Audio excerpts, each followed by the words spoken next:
Hello everyone, welcome back to my YouTube channel Just Learn Simply with Varsha.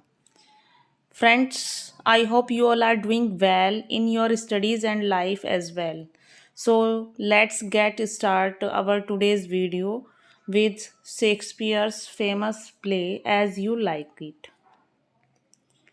First of all, we take a overview of its character.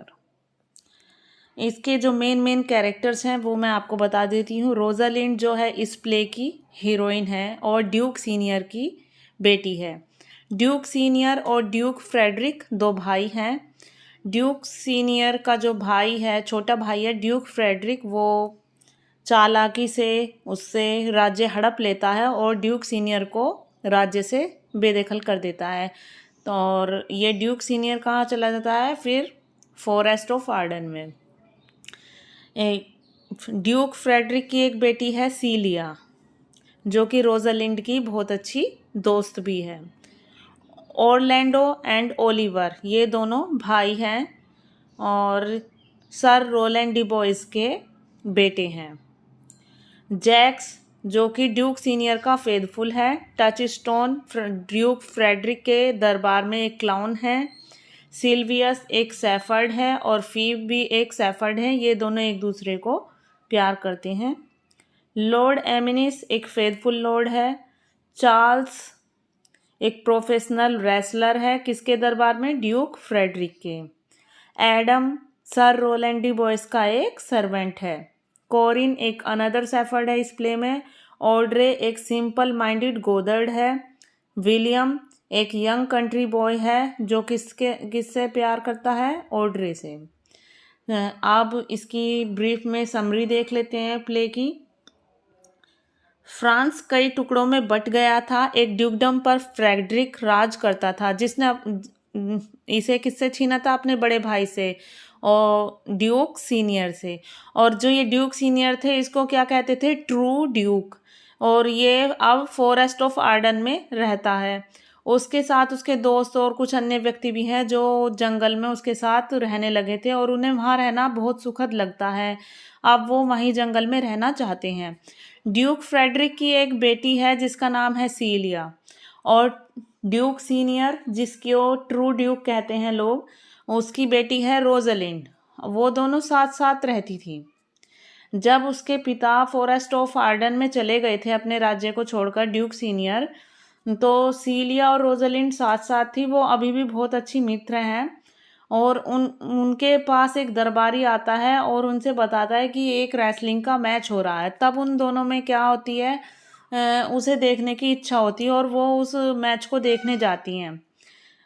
जो कुश्ती का match था उसको देखने जाती हैं। कुश्ती में एक तो एक्सपीरियंस्ड बंदा है और एक नौजवान है। ड्यूक अपनी पुत्री और भतीजी से कहता है, मीन्स किससे कहता है? सीलिया से और रोजालिंड से कहता है कि इस नौजवान को समझाए कि वो ना लड़े क्योंकि वह मारा जाएगा। सीलिया और रोजालिंड उसको समझाती हैं पर वो नहीं मानता और कहता है कि मैं तो फाइट करूँगा। और जो अब ये नौजवान जो होता है ये उस एक्सपीरियंस्ड पहलवान को हरा देता है और ये उसकी ये अदाएं देखकर रोजालिंड को उससे प्यार हो जाता है। ड्यूक उसका स्वागत करता है और पूछता है कि तुम कौन हो? वो अपना नाम ऑरलैंडो बताता है, जो जिसके पिता सर रोलैंड डिबॉइस थे। जो ये ऑरलैंडो है इसके पिता कौन है? सर रोलैंड डिबॉइस हैं। और वो सर रोलैंड डिबॉइस जो ट्रू ड्यूक है, ड्यूक सीनियर है, उसके एक फेथफुल फ्रेंड थे।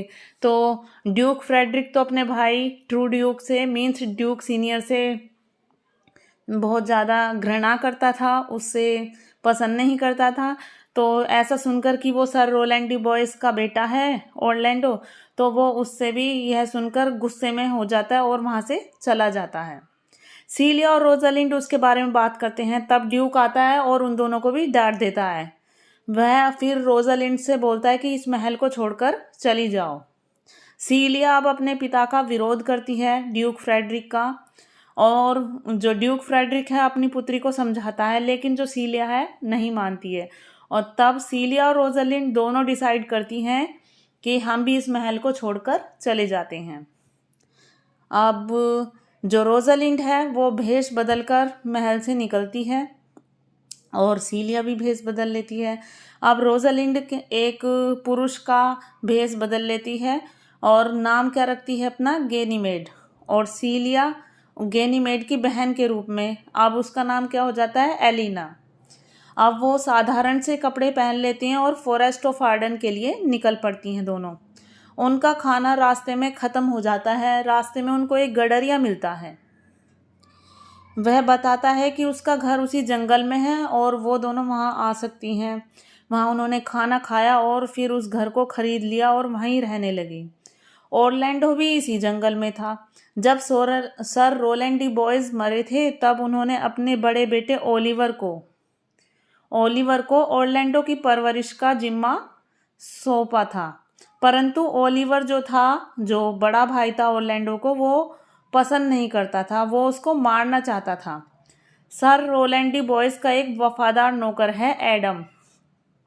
उसने ओलिवर को बताया कि ऑरलैंडो उसको मारना चाहता है, तो ऑरलैंडो ने एडम को 500 क्राउन के साथ वहाँ से चला जाता है। तब ऑरलैंडो ने एडम के साथ में क्या निश्चय किया कि 500 क्राउन लेकर वो वहाँ से निकल गया और वो भी उस जंगल में पहुँच गया था।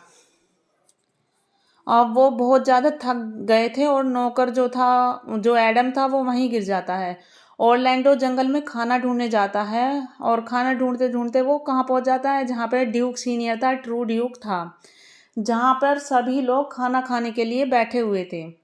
अब ऑरलैंडो को कुछ समझ नहीं आ रहा था कि वो खाना किस प्रकार ले, तो उसने एकदम से क्या किया, वहाँ जाकर तलवार निकाल ली और बोला कोई खाना नहीं खाएगा, ये खाना मुझे चाहिए। फिर ड्यूक जैसा कि अच्छे स्वभाव का इंसान था, तो उसने समझदारी से काम लिया और ऑरलैंडो को अपने पास बुलाया और प्यार से उसकी परेशानी पूछी।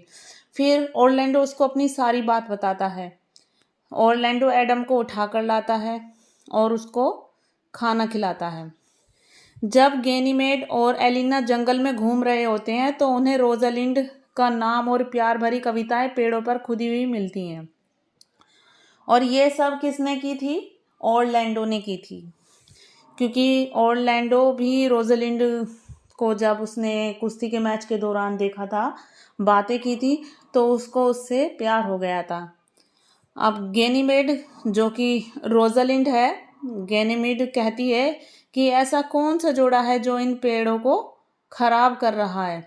ऑरलैंडो कहता है कि वो मैं हूँ। गेनीमेड कहती है कि वह उसके प्यार की निराशा को कम कर सकता है। वह गेनीमेड को रोजालिंड समझकर उसे अपने दिल की बात शेयर कर सकता है। ऑरलैंडो उससे अपने दिल की बात बताने लगता है और उसके घर जाने लगता है। गेनीमेड अचानक ही ड्यूक से भी मिल चुकी थी, परंतु उसे अपना परिचय नहीं दिया था। एक दिन अचानक ऑरलैंडो ने एक व्यक्ति को जंगल में सोता पाया और देखा कि यह उसका भाई ओलिवर है और एक शेर उसकी तरफ घूर रहा था। तभी ऑरलैंडो क्या करता है, अपने भाई को बचाने के लिए उस शेर से भिड़ जाता है और खुद उसने शेर को मार दिया और खुद भी घायल हो गया। उसी समय ओलिवर जाग जाता है और उसने अपने भाई को जब देखा कि अरे मैं तो इसको मारना चाहता था और ये मेरे लिए शेर से भी लड़ गया, इसने मेरी जान बचाई। तब जो ओलिवर को अपने आप पे बहुत शर्मिंदगी महसूस होती है और वो ऑरलैंडो से माफ़ी मांगने लगता है। ऑरलैंडो उसको, अपने भाई को माफ़ कर देता है। तब ऑरलैंडो और ओलिवर जो थे वो गडरिये के घर जाकर रोजालिंड से इस सब के बारे में बता देते हैं, क्योंकि वह घायल है। जो ऑरलैंडो था वो घायल हो गया था। तब उसने ओलिवर से, अपने भाई से कहा था कि तुम उस गडरिये के घर जाओ और रोजालिंड से इस सब बारे में बता दो, वो घायल है और वहाँ जा नहीं सकता है। ओलिवर वहाँ गया और उसने गेनीमेड को और एलिना से इस सब बारे में बताया कि कैसे उसके भाई ने उसकी जान बचाई। ओलिवर की दुख भरी बातों से एलिना को बहुत दुख हुआ और उसको ओलिवर से प्यार हो जाता है। शेर वाली बात सुनकर रोजालिंड बेहोश हो जाती है और कुछ देर बाद होश में आई। वे तीनों ऑरलैंडो से मिलने गए। ओलिवर ने ऑरलैंडो से कहा कि वह अपना मकान और सारा धन ऑरलैंडो को देता है। ऑरलैंडो कहता है कि जाओ और एलिना से शादी कर लो। जो ओरलैंडो है वो अपने भाई ओलिवर से कहता है कि तुम एलिना से शादी कर लो। अब गैनीमेड ओरलैंडो से कहती है कि तुम्हारी शादी भी कल हो सकती है। ओरलैंडो जो है हैरान होकर पूछता है कि यह कैसे संभव है। गैनीमेड कहती है कि वह जादू से ऐसा कर सकता है। शादी का दिन आता है, सभी लोग, ड्यूक और उसके साथी ओलिवर और ओरलैंडो सब होते हैं, परंतु केवल एलिना दिखाई देती है। तभी गैनीमेड आता है। वह ड्यूक से कहता है कि यदि मैं तुम्हारी बेटी को ला दूं तो क्या तुम ओरलैंडो से उसके विवाह की इजाज़त दोगे? तो ड्यूक सहमत हो जाता है। वह ओरलैंडो से पूछता है कि क्या वह रोजालिंड से शादी करेगा। ओरलैंडो भी सहमत हो जाता है। गैनीमेड और एलिना तब अंदर जाते हैं और कपड़े बदलकर वापस बाहर आते हैं। तब ड्यूक अपनी पुत्री को रोजालिंड को देखकर खुश हो जाता है। हंसी खुशी दोनों शादियां हो जाती हैं।